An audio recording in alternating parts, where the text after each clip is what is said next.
se croit d'amour, oh on se croit féroce, enraciné, mais revient toujours le temps du lien des faits. On se croit d'amour, oh on se sent épris d'éternité, mais revient toujours Lien. le temps du lien des faits. Lien. 4 lettres et pourtant tant de significations. Comment un si petit mot peut-il emmener autant de questionnements?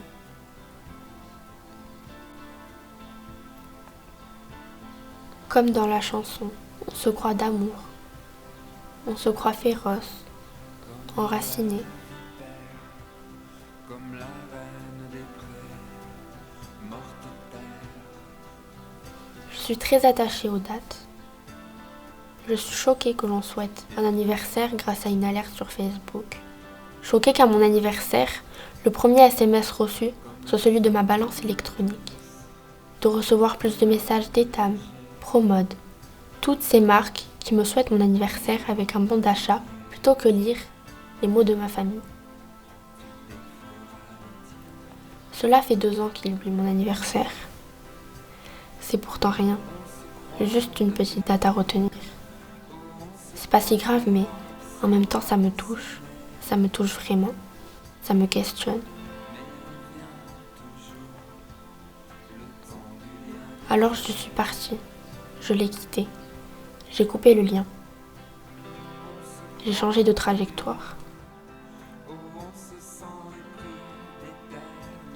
Je n'arrête pas de penser à moi, à ce que ça me renvoie, à mes amis, à mon histoire, à ma famille. Je réfléchis à tout ça. Alors je trie, je classe, je cherche, je relis, je filme, j'enregistre autour de moi, pour comprendre, pour partager peut-être.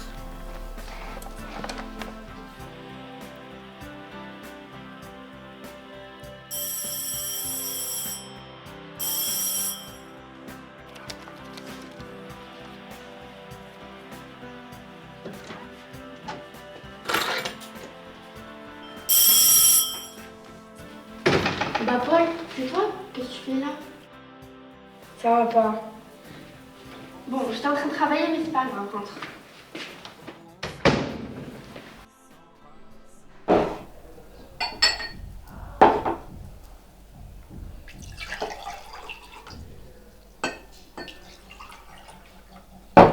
Allez, tiens.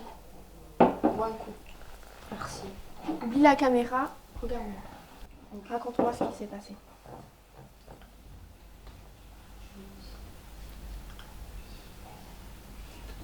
Je viens de m'embrouiller avec papa et maman. À quel sujet?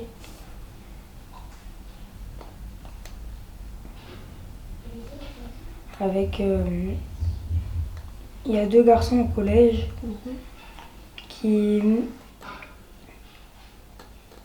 sont beaucoup trop méchants. Ils te font quoi? Ben, à chaque fois que je vais dans les toilettes ou quand je suis tout seul, ils viennent, ils me tapent, ils m'insultent, ils se moquent de moi Et ça fait combien de temps que ça dure? longtemps. Je sais pas, 3, 4 mois. Et t'en as parlé à la CPE du collège? Non, parce que en fait, il y en a un des 2 garçons. Et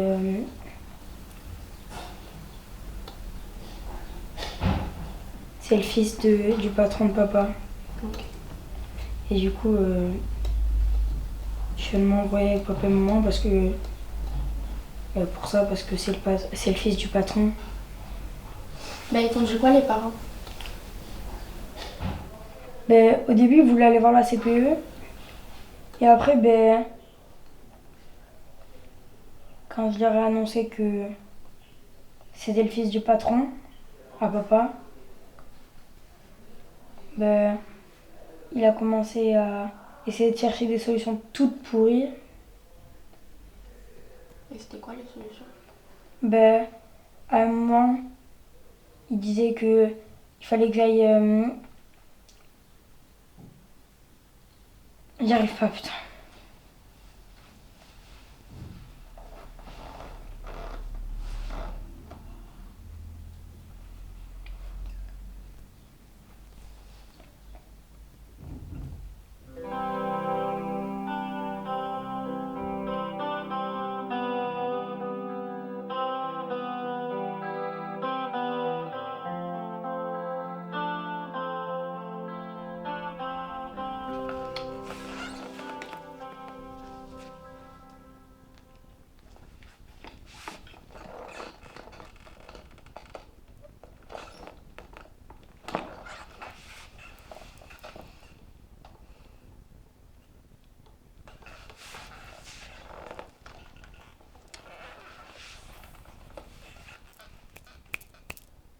Un, deux, un, deux.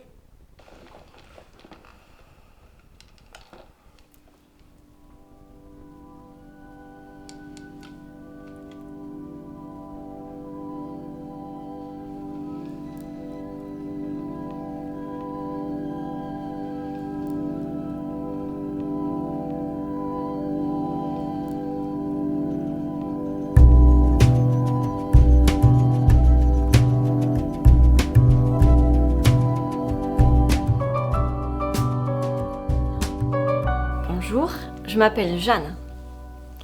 Je suis en couple avec Serge depuis mes 18 ans. Avec Serge, ça a été un coup de foudre. On s'est vite mariés et on a tout prévu. Alors on a cherché un travail stable. On a trouvé tous les deux un CDI, assez vite d'ailleurs. Donc après, on s'est décidé pour acheter une maison. On voulait une grande maison. On voulait une grande maison avec 6 chambres. Une maison de 2 mètres. On la voyait, cette maison. On la voyait et on l'a eue. Après, on a voulu fonder une grande famille. On avait 6 chambres. On voulait plein d'enfants. Je sais pas, 5. Voilà. On savait pas trop. Donc on a essayé d'avoir des enfants. On a essayé. On a réessayé. On a réessayé. Et puis, on n'a pas réussi. On a étudié toutes les techniques. Mais ça n'a pas marché. Serge, il a réussi à passer à autre chose. Moi, non. Moi, j'avais des pensées obsédantes tout le temps. C'était un projet qui m'était cher. Depuis toujours, je voulais une grande famille. Je tiens bien ma maison. Je fais plein de choses. Mais là, je faisais plus rien.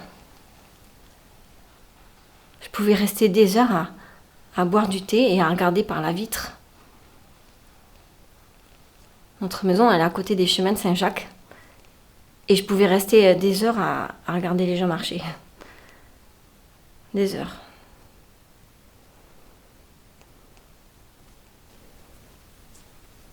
J'allais pas très bien. Ça a duré. Ça a duré. Et un jour, comme souvent, il y a des personnes qui ont toqué à la maison pour demander de l'eau. Et là, il y a 6 ados qui ont débarqué avec 3 soignants. Ils m'ont dit, on est l'unité Bastide. J'ai rien compris à ce qu'ils me disaient. J'aurais servi de l'eau. On a pris un goûter. Et j'ai bien aimé ce moment. Et puis il y a ce jeune-là qui m'a regardé avec son naturel un peu déconcertant. Et il m'a dit, madame, vous avez déjà fait le chemin, vous? Ben non, ben moi j'avais jamais pensé. Et il m'a dit, ben vous avez qu'à venir avec nous. Et là, je sais pas qu'est-ce qui s'est passé, c'était un peu imprévisible. Je suis allée voir Serge, je lui ai dit, Serge, je vais y aller. Et là, j'ai senti une frénésie en moi. Je suis montée en haut, j'ai pris les escaliers en courant, j'ai pris un sac, j'ai pris quelques affaires et je suis partie.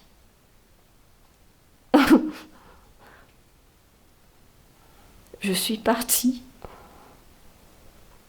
Moi, Jeanne, je suis partie. J'ai marché sur les chemins. Je vous avoue, je ne savais plus ce qu'il fallait calculer ou pas calculer. Je marchais. Il a plu. Oui, la première semaine, je vais vous en parler. Parce que moi, on m'a toujours dit que c'était génial de marcher sur les chemins. Ben, j'ai pas compris ça au début. Je suis partie, j'ai marché, il pleuvait. J'avais des ampoules aux pieds. J'ai rencontré des gens un peu aigris, un peu lourds. Mais j'ai continué à marcher. Et puis sur le chemin, j'ai compris après. J'ai rencontré des gens formidables.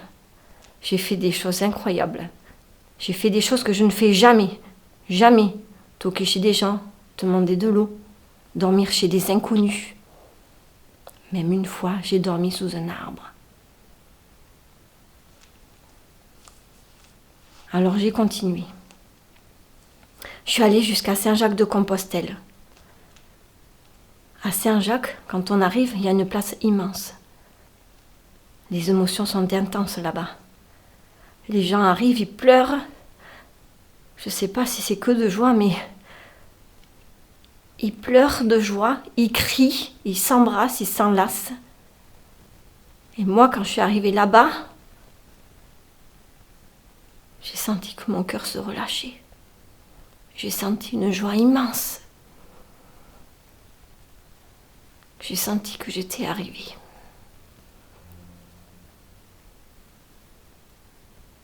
J'ai senti que j'étais arrivée au bout de quelque chose. Cela m'a comblée.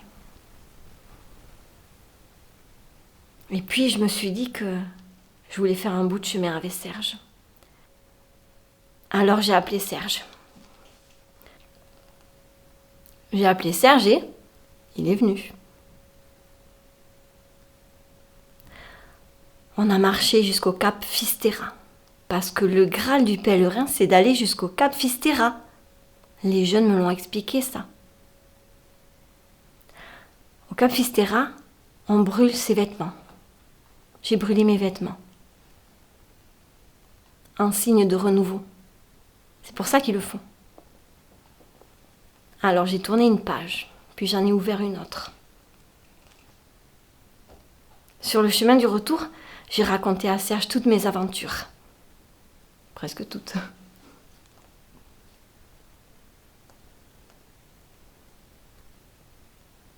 Il a vu que j'étais redevenue Jeanne.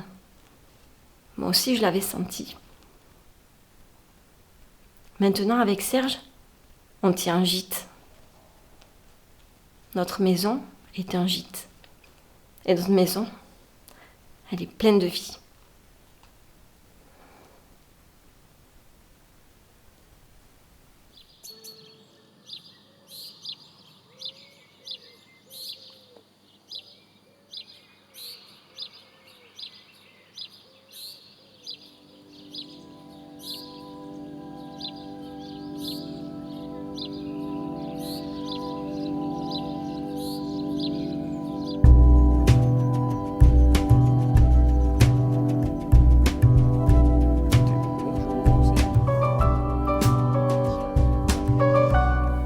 À mes 10 ans, j'ai perdu mes parents et je suis partie vivre chez mes grands-parents.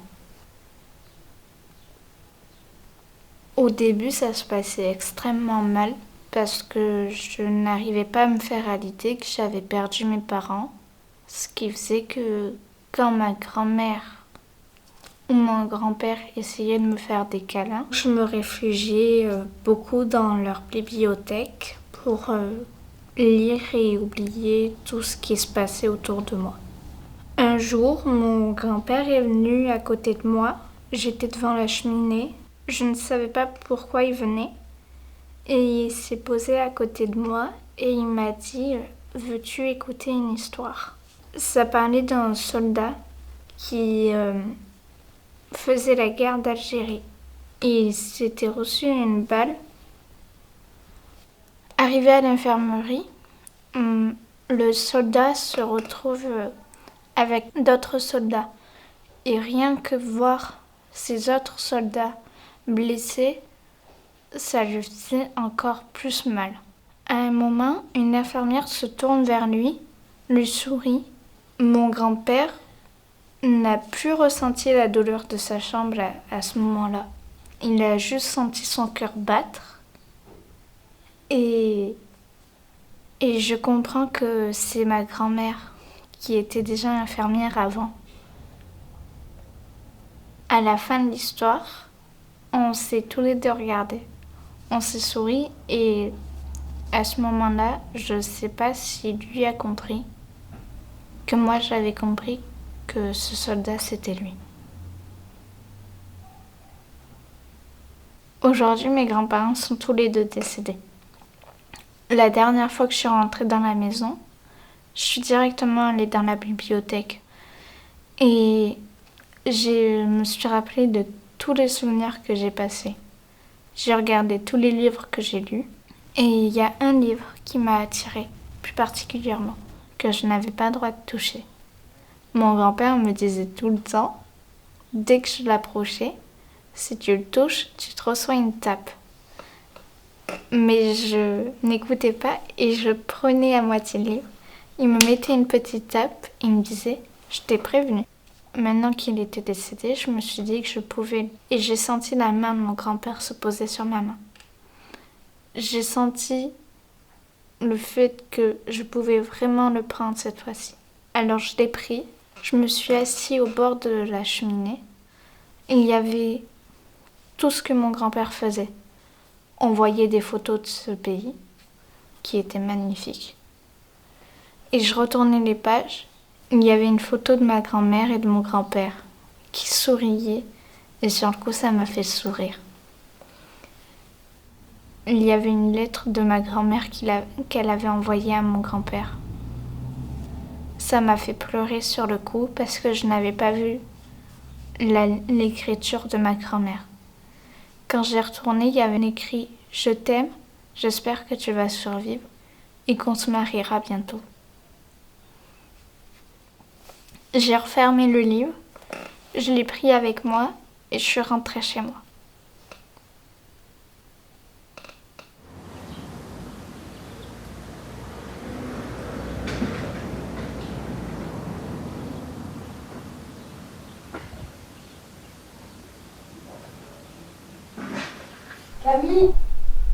Camille, t'es prête?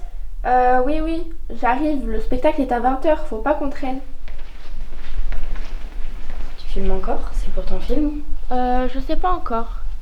Allez, viens.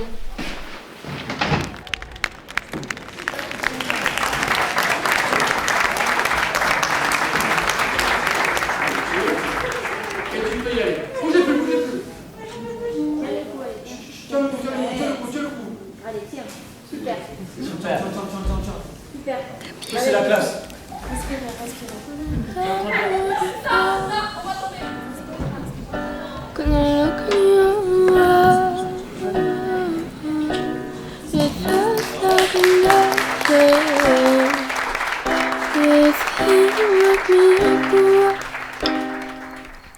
You float like a feather on a beautiful world. Oh, I wish I was special. You're so fucking special. But I'm a queen. I'm a willow. What I'm doing here?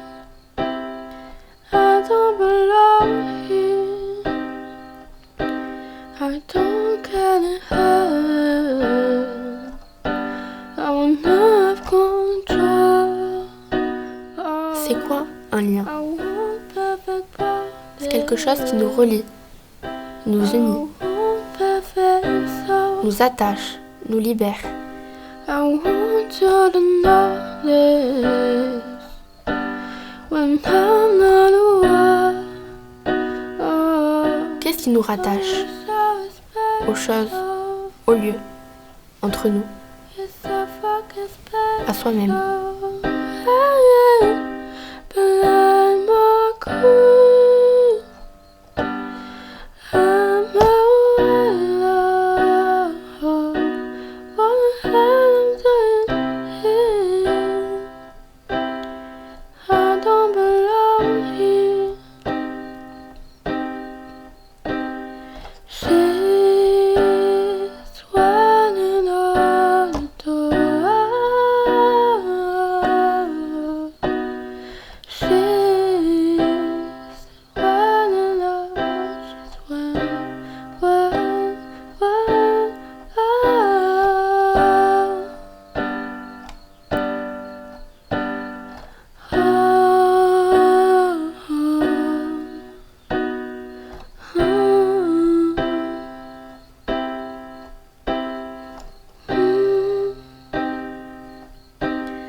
Je m'appelle Ninon, j'ai 19 ans et je rêve d'être styliste.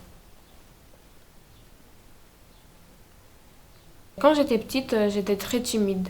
Je m'habillais souvent avec des couleurs sombres. En fait, on était vous allez vous marrer, hein, mais attention, doucement. Hein. Et on était en repas familial. Et on prend une photo. Maman, elle décide de prendre une photo pour la garder en souvenir. Je suis presque au milieu de la photo. On me voit pas. On me voit pas parce que je suis habillée en noir et il faut, pour un Polaroid, il faut s'habiller un peu en couleur pour qu'on voit la personne. Et du coup, moi, j'étais habillée en noir, on me voyait pas. J'aimais bien mes parents, ma famille et tout, mais je sais pas, même à la maison, j'étais timide. Je n'osais pas. Le dernier jour de troisième, c'était le dernier jour de troisième. Il y avait un bal de promo, comme toutes les années. Et j'étais en robe noire, parce que j'étais toute seule dans un coin, sans amis. Enfin voilà, comme si j'étais un peu invisible. Et à un moment donné, il y a quelqu'un qui passe devant moi. Et j'avais une boisson dans la main et partout sur la robe noire, j'étais toute mouillée et tout. Du coup, je suis allée me réfugier dans les toilettes. Et j'ai pleuré. À un moment donné, j'ai entendu quelqu'un et j'ai vu ma prof d'art plastique. Voilà. Je lui ai parlé. Elle m'a parlé, elle m'a réconfortée et tout. Et petit à petit, elle me dit du coup qu'elle fait ses propres habits et tout, qu'elle fait de la couture et tout. Et elle me dit mais si tu veux, je pourrais te réserver une place pour le défilé de mode, on va dire, des lycéens. J'étais là. Mais je pensais que dans ma tête c'était non, je voulais pas. J'avais peur, mais je pensais que c'était une blague au début quand même. Et je me suis dit d'un côté que c'était une blague et de l'autre côté, c'est vas-y quoi, tente ta chance. Ouais, du coup, je suis rentrée dans la salle. Elle m'a accueilli. Un rayon de soleil. Elle ressentait qu'au fond, j'avais envie, mais que j'étais un peu angoissée, stressée. Du coup, elle m'a mis à l'aise dès le début. Je tremblais de partout, j'avais peur parce que voilà, c'était vraiment beaucoup de personnes autour de la scène, du truc où on passe. Et j'avais les larmes aux yeux, je pouvais pas y aller et tout. Et il y a la Madame Laporte, elle m'a dit que je pouvais y aller. J'ai mis la robe du coup. La robe, elle était jaune qui pète, fluo presque, avec un collant blanc et des petites ballerines jaunes. Et un petit passe blanc du coup. Quand je me suis vue dans le miroir, j'étais là, les yeux grands ouverts et tout, je me reconnaissais pas. Sur le moment, j'étais heureuse, j'étais contente, j'avais le sourire aux lèvres et tout. Je me souviendrai tout le temps aussi parce que c'était la première fois que je mettais de la couleur. Et je suis montée sur scène, j'ai commencé à marcher un peu en canard parce que je savais pas comment marcher. Et je voyais le regard de Madame Laporte et quand je l'ai vue, j'ai souri. J'ai commencé à marcher droite, la tête haute et tout. Et j'étais fière à la fin parce que j'avais réussi et c'était grâce à Madame Laporte. Il n'y avait pas beaucoup de personnes qui croyaient en moi. Ça me faisait du bien au cœur. Voilà. Qu'il y ait des gens qui s'intéressent à moi quand même si c'est compliqué. Ça m'a apporté beaucoup de confiance en moi. Ça m'a apporté de bien m'habiller. Que les gens ils s'intéressent aussi à moi. Ça. Et que moi, j'arrive à aller vers les autres. Avec Madame Laporte, ma prof d'art plastique, on a encore le lien, on garde encore le lien et on s'appelle de temps en temps, on va faire le shopping, on fait la couture et tout. Elle me donne encore des conseils. Et elle me dit quand je suis bien habillée, elle me dit aussi quand je suis pas bien habillée, hein, parce que ça m'arrive aussi. Hein. Voilà. On se donne des rendez-vous dans un café du coin. Et je lui montre les habits que j'achète, ma tenue d'aujourd'hui. On se donne encore elle me donne encore des conseils. Et moi aussi, maintenant, je lui donne des conseils. Pour son anniversaire à la Madame Laporte, je suis en train de lui fabriquer une robe. Du coup, je lui fais une robe orange. En plus, ça lui va bien avec son teint. C'est la première fois que je lui fais un gros cadeau comme ça. Je lui faisais des petits trucs, mais là, c'est la première fois que je mets tout mon cœur dedans. Pour cette robe, c'est un remerciement de tout ce qu'elle a pu m'apporter, oui. Des fois, je pense, enfin, j'aimerais devenir la Madame Laporte, quoi, de quelques personnes pour leur dire que la couleur, ça fait du bien.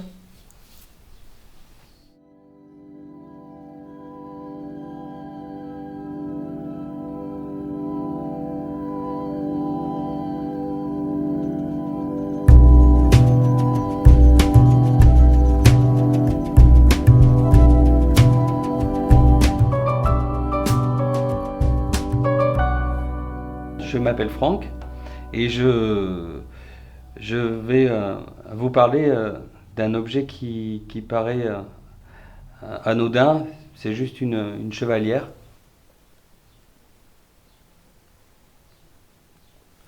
Tout simplement, moi, depuis que je suis tout petit, j'ai toujours connu mon père qui portait cette chevalière. Et ça m'a toujours intrigué parce que mon père était très fier de la porter. Et moi, je voulais en savoir plus. Et donc, en grandissant, je lui posais des questions. Je lui demandais si quelqu'un lui avait offert ou si c'était un bijou qui s'était acheté.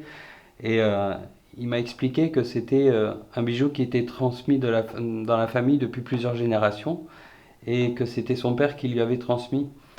Et moi, j'ai voulu savoir si un jour, moi aussi, je pourrais l'avoir par transmission, un jour, si c'était moi qui, à mon tour, de la porter. Et mon père, effectivement, m'a dit, oui, un jour, ce sera toi qui la porteras. Et cette bague me fait remonter énormément de souvenirs.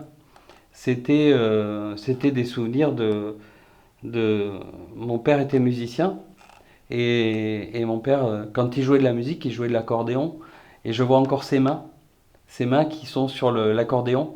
et qui joue. Et nous, on dansait, on chantait autour. Voilà, c'est des moments comme ça. Je me souviens aussi de cette chevalière quand, euh, euh, quand on était, quand on partait le dimanche matin. Il fallait que mon père soit habillé en dimanche, qu'il appelait. Il fallait qu'il soit beau. Et cette chevalière, tous les dimanches matins, il la nettoyait, il la faisait briller. C'était avec un produit qui sentait assez fort. Et tous ces souvenirs me reviennent comme ça, l'odeur du produit, le moment où il se posait avec sa chevalière, je me mettais à côté. Et on la nettoyait, il me disait, tiens, prends le chiffon, tu la nettoies un petit peu. Voilà, c'est des moments comme ça. Je me souviens quand on partait le dimanche matin, sa main qui était sur le volant, elle a sa chevalière toute brillante. Et voilà, il partait le dimanche à l'église avec sa chevalière au doigt, toute brillante.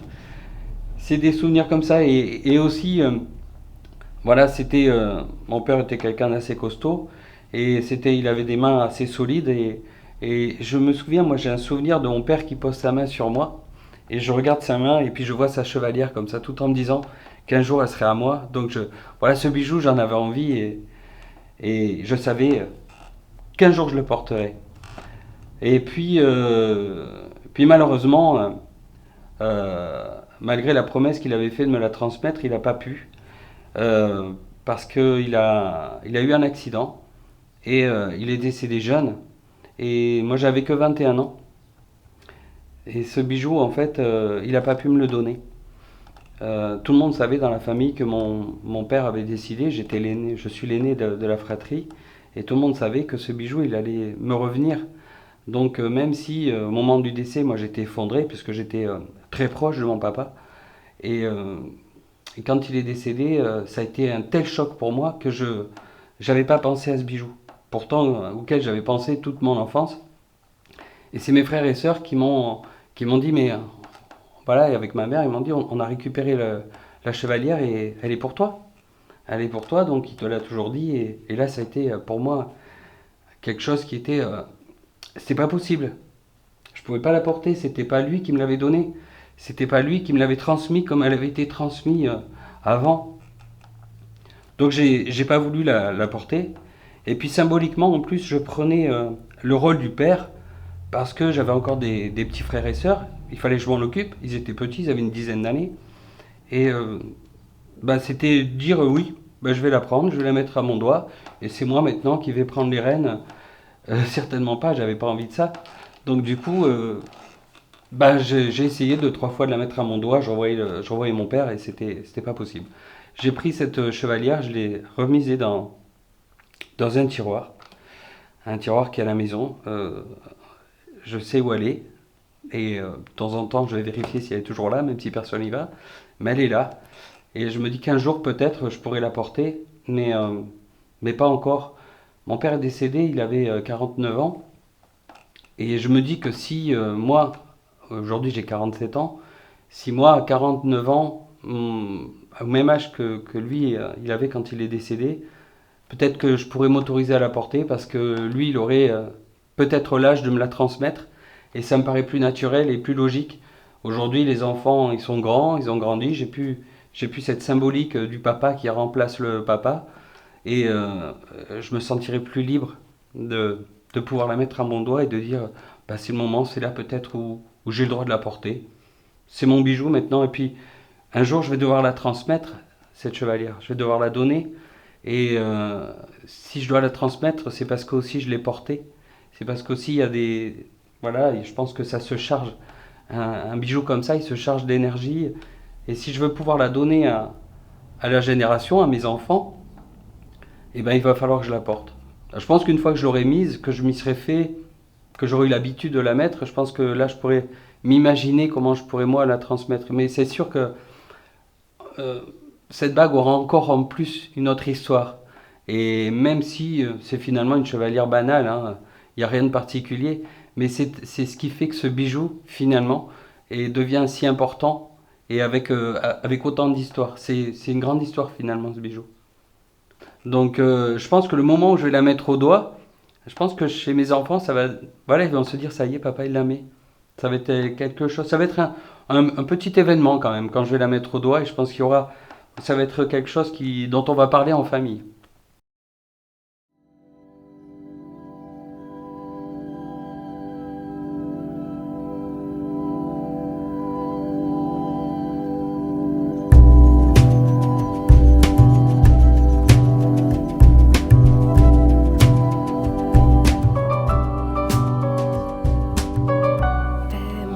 stage était vraiment, vraiment sympa.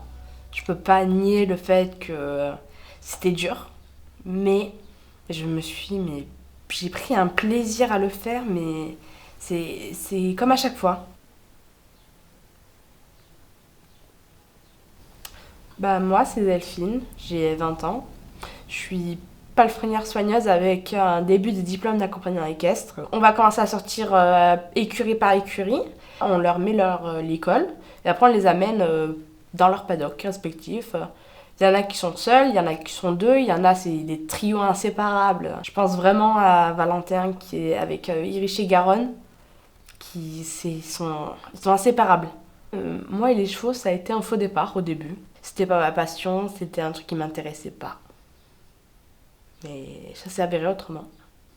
Moi, mon premier contact avec les chevaux, c'est vers mes 9 ans, quand j'étais placée en lieu de vie équestre, où il y avait des chevaux du coup.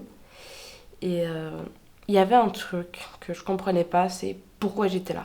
Je montais pas à cheval, je connaissais rien en fait, tout simplement. Et on m'a mis là. C'était très dur pour moi, parce que j'étais jeune, je voulais rien, je voulais juste être avec mes parents. Et c'est compliqué. Je vais dans un paddock chercher un poney. Et là, il me mord. Mais il me mord, mais à 100. J'en garde une cicatrice d'ailleurs juste là. Mais j'étais à 100 et je pleurais. Je hurlais tellement j'avais mal, tellement j'avais peur. Des mois passent sans trop de pépins côté équin.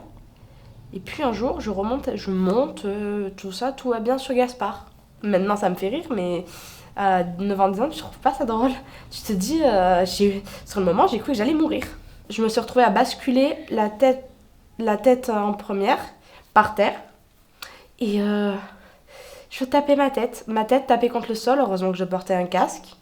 Et le cheval ne s'arrêtait pas. Et c'est une animatrice qui a dû l'arrêter parce que je me faisais trimballer par terre. Je ne voulais plus rien faire. Même approcher un poney, ça me faisait peur. La plupart des jeunes et la plupart des adultes me disaient que ce cheval, je lui ressemblais. Ce qui est drôle aussi, c'est que je suis un peu blonde et ses crins étaient blonds. J'ai eu une de mes meilleures amies du lieu de vie, mais qui m'a aidée, mais à un point où je ne suis même pas sûre qu'elle se rende compte à quel point elle m'a aidée. C'est-à-dire, c'est elle qui me poussait le matin à me lever parce que je voulais pas me lever en fait. J'avais trop peur d'aller voir les chevaux.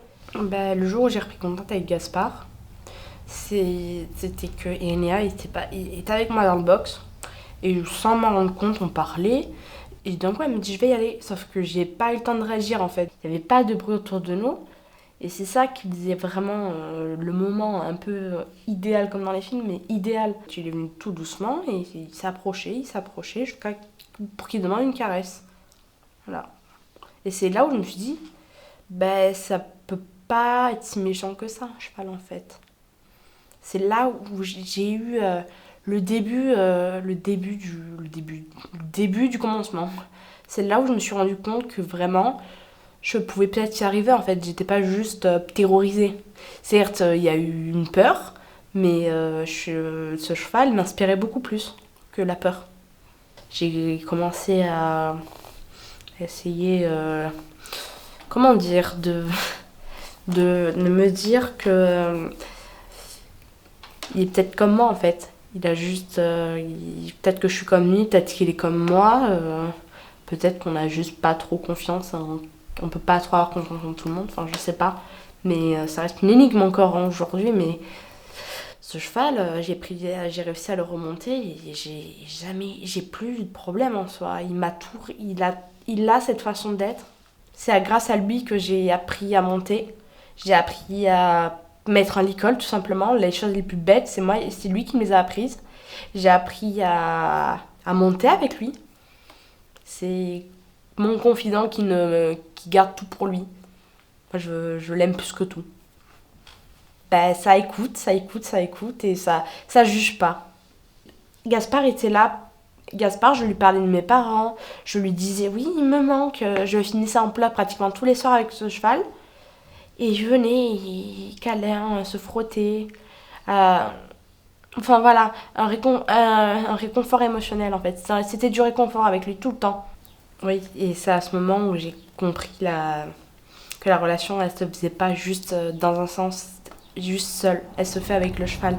Parce que si le cheval n'est pas d'accord, si nous on n'est pas d'accord, ça va pas forcément marcher. Et malgré les embûches, c'est une belle histoire. Et c'est mon histoire à moi.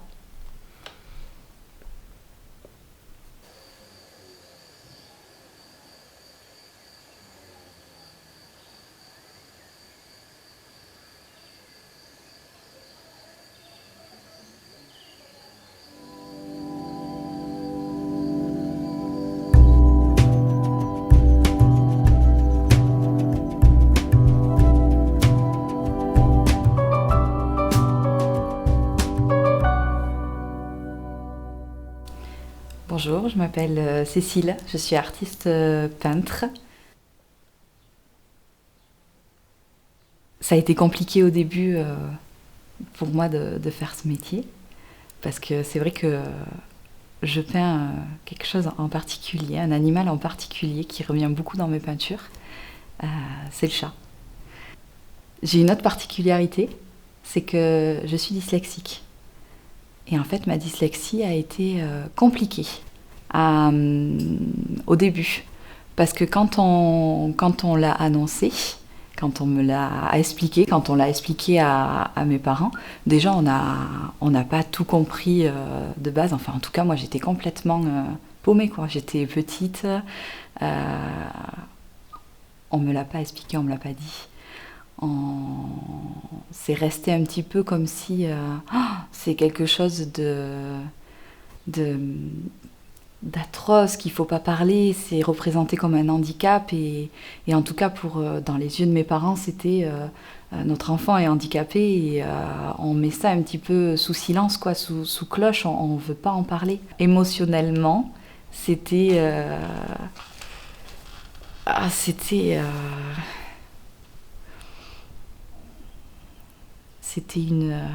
une difficulté, c'était une différence.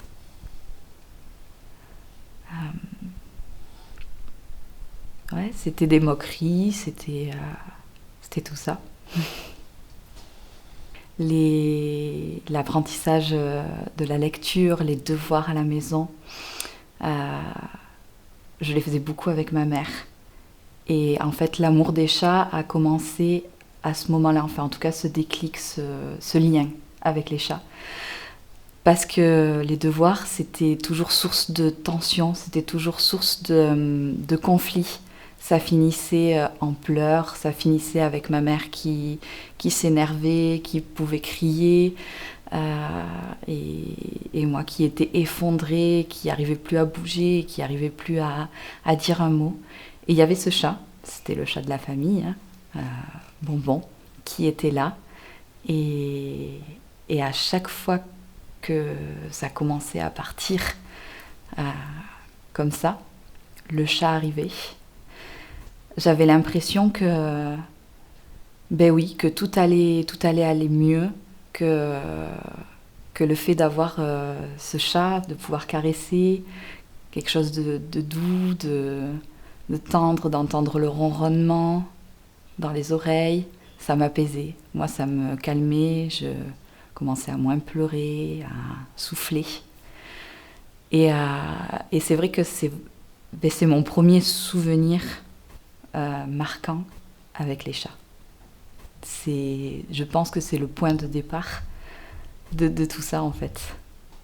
Après, ce qui s'est mis en même temps, c'est une histoire avec mon papa. Ça s'est passé à peu près dans la même période. Mon père a été opéré, alors de quelque chose de en soi lambda, c'était au niveau de la thyroïde. Sauf que pendant cette opération, en fait, ils ont touché les cordes vocales. Ce qui fait que quand mon père s'est réveillé, il ne pouvait plus prononcer un mot. Il n'arrivait plus à parler. Il était là, puisque physiquement il était présent et que physiquement il allait très bien, mais on ne l'entendait plus. Et du coup, c'est vrai que ma mère a pris la place du père, dans le sens où elle était... alors, on le sentait, en tout cas moi maintenant, quand je repense à certaines histoires ou à certaines scènes, je le vois, elle avait pris une certaine place d'autorité. Mais elle, c'était aussi dur à gérer parce qu'elle voulait, je pense qu'elle voulait nous préserver à mon frère et à moi-même, et en gérant tout, mais en même temps se posant, elle aussi, 36 questions sur est-ce qu'il va pouvoir reparler un jour, est-ce qu'il va falloir qu'on se mette à apprendre la langue des signes.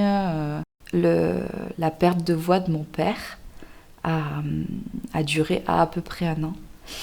Et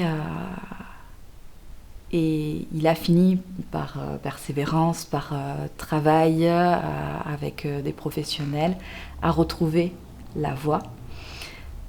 C'est pareil, à ce moment-là, je n'ai pas forcément de souvenir de quand on a réentendu sa voix pour les premières fois.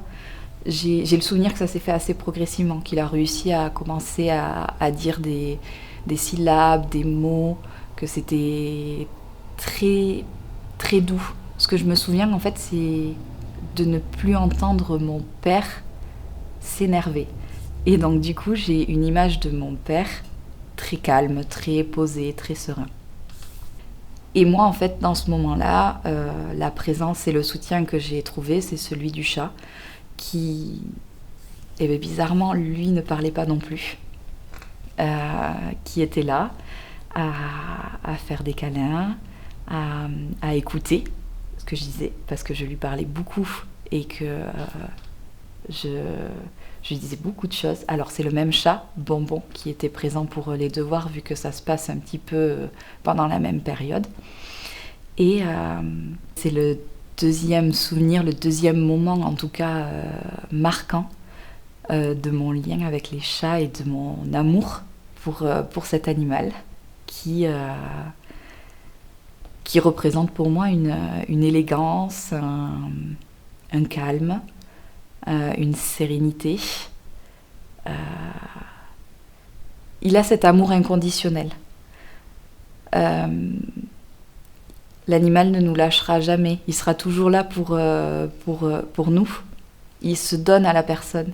Même si certains gens peuvent dire que les chats sont beaucoup plus sauvages et beaucoup plus autonomes, c'est pas vrai.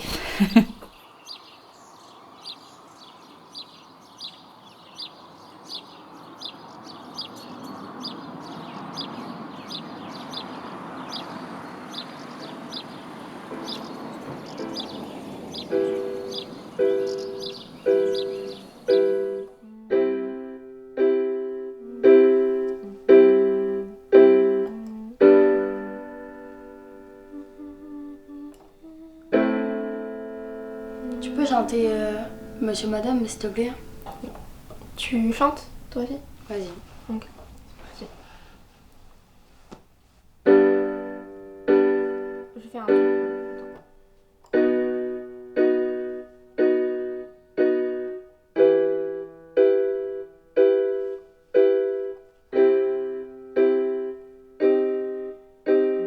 Monsieur, madame, aujourd'hui je te dis tout, je préfère parler en tu, car je n'aime pas le vous, je trouve que ça vieillit, et moi je veux rester petit, un gamin pour la vie, sans mouchoir ni cri, alors vas-y je te dis tout, sur le drame que je vis, au quotidien en enfer, voilà où je suis, je voudrais m'en aller, m'évader loin de tout, de ce monde de fou, et partir je ne sais où. Ce monde m'étrangle, m'écrase, me brûle, me détruit, m'empêche de vivre dans ma bulle. Alors je voudrais partir, loin de tout, juste m'enfuir. Laisse-moi courir loin, laissant ce monde à bannir. Si Dieu dit que le suicide est un péché, alors qu'ils disent comment je pars, sans le faire de tort, qui me transforme en ce que les médecins appellent fou.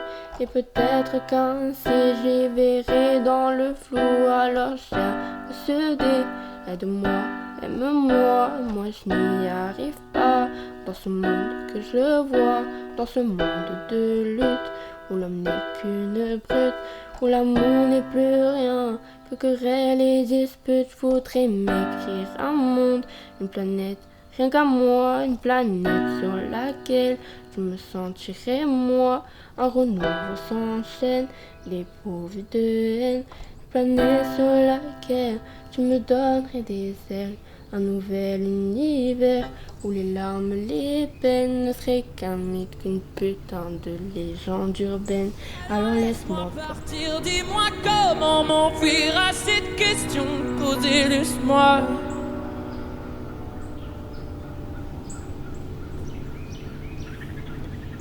La seule chose que j'aime en ta création, l'homme, c'est qu'il peut rêver chaque nuit comme les mômes. Qu'on soit vieux, jeune, vilain, gentil ou encore moche, on a le droit de rêver sans même rien dans les poches. Mendiant, j'implore le soir, je m'en dis de l'espoir, mais la nuit est radine. Madame garde sa morphine parce que j'ai pas payé, ou du moins pas assez. Mes parents sont fortunés, elle me refuse la lune, puisque certes dans ce monde on ne peut vivre sans ces nombres que tes enfants ont transformés en méchants monstres. Chaque mois tu en gagnes, chaque jour tu en perds. L'addition est sévère, je rends la note, je quitte l'enfer. C'est vrai, je m'avoue peut-être vaincu, je l'avoue, je l'assume. La vie me bouffe avec un salaire, goût d'amertume. Alors entends-moi hurler, gerber toutes mes tripes dans ce son qui compte la vie d'un con pessimiste. Je me sens seul, putain, personne me dit à la main, personne avec qui partager cette gloire. Putain, je marche seul sur un chemin qui semble sans lendemain. J'accélère mais personne ne m'attend à la barre. Alors chaque soir je bois, je m'en dis de l'espoir, mais la nuit est radine. Madame garde sa morphine parce que j'ai pas payé.